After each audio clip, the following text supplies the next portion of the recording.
mga kamangyan, mga kabutingting, mayroon ako dito ang gagawin, may customer ako dito na ayan, mahina yung ikot ng kanyang washing. Yung Eureka Aqua Magic 8.5 kg. Ayan, pag ganito ang washing nyo, hindi yan masyadong bubula kasi ang hina ng ikot. Ano, nawawala. Yang siguro ito ay yung naugong yung motor, naiiwan yung belt. Susubukan natin tingnan yung capacitor, belt, at yung pulley.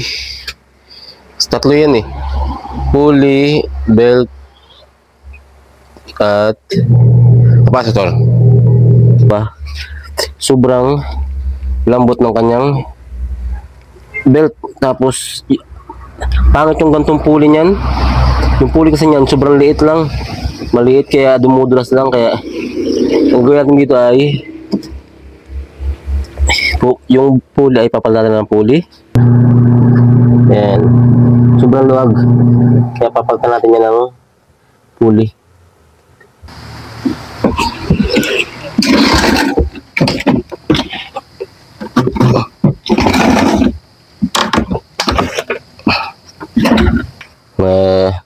Yung motor niyan ayos pa naman, pero yung papalitan natin dito yung pulley ang problema dito. Ano, maliit yung pulley kaya papalitan natin ng mas malaking pulley. Yan, mga halos kapit na kapit dito ang belt. Pag dito dumudulas lang, kaya sabi nung may-ari ilang beses na daw ginawa, pinalitan ng capacitor, gearbox, mahina pa rin. Pero malakas mo ng motor. Dito dumudulas lamang ang kanyang belt kasi maliit yung kanyang pagkapuli niya. Halos ang pag-ikot niya, konti lang.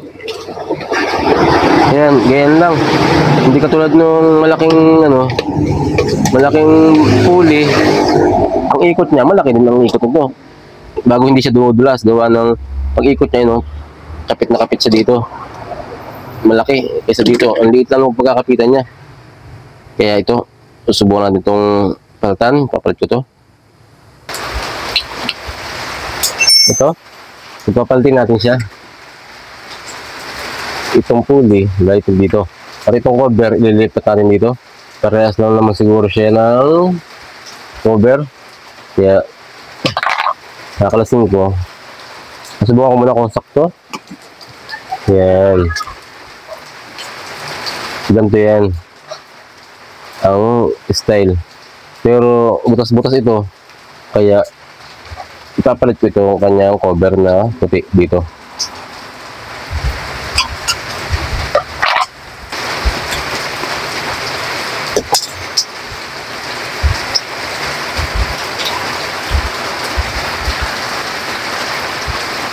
Yan, tapos kakabit natin dito. Yan, ganyan, nakasalpak. Yan, may adjustan yan. Pwedeng kung mababa, i-adjust mo pataas. Yan, gagayan yan, adjustan. Kaya mamaya ko mahigpitan pag mayroon na siyang ayos na yan.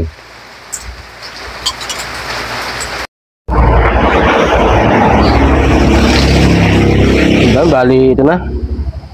Ipalitan natin yung bagong, yung second hand na pulley, pero mas maganda ito. Mas malapad-lapad kaysa dito sa isa. Yan.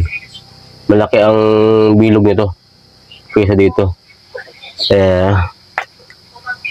Ating kakabit na kung may pagbabago sa lakas, kasi sa dami ko nang nirepair na ganito ang pulley, talagang mahina, dumudulas lang. Kaya nagpapalit ako ng ganito. Ito naman, nabibili ko naman sa junk shop itong ganito.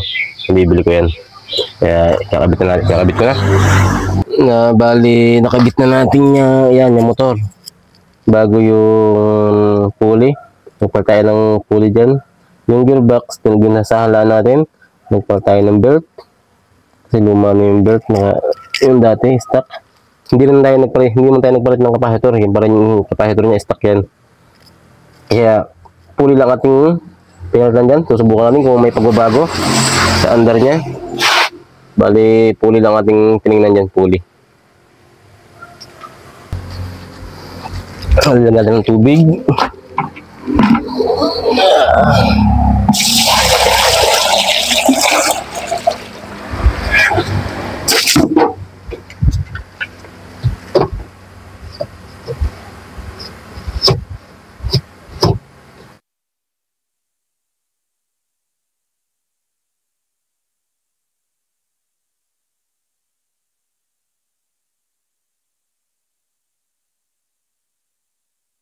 Kaya susubukan natin siya.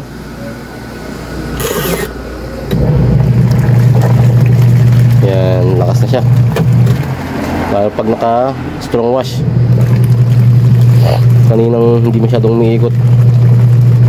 Ngayon malakas na siyang umiikot. Walang ground.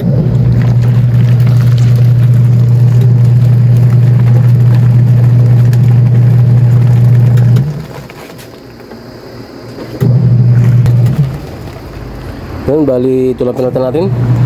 Yung maliit yung kanyang pulley, yung original niya. Kaya nagpalit tayo ng medyo mataba-tabang pulley. Kaya nung natin, nagpalit natin ng pulley. Ayos na. Nabula na. Kanina ang hinang umikot.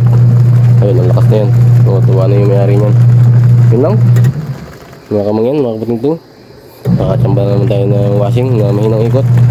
Palit tayo ng pulley.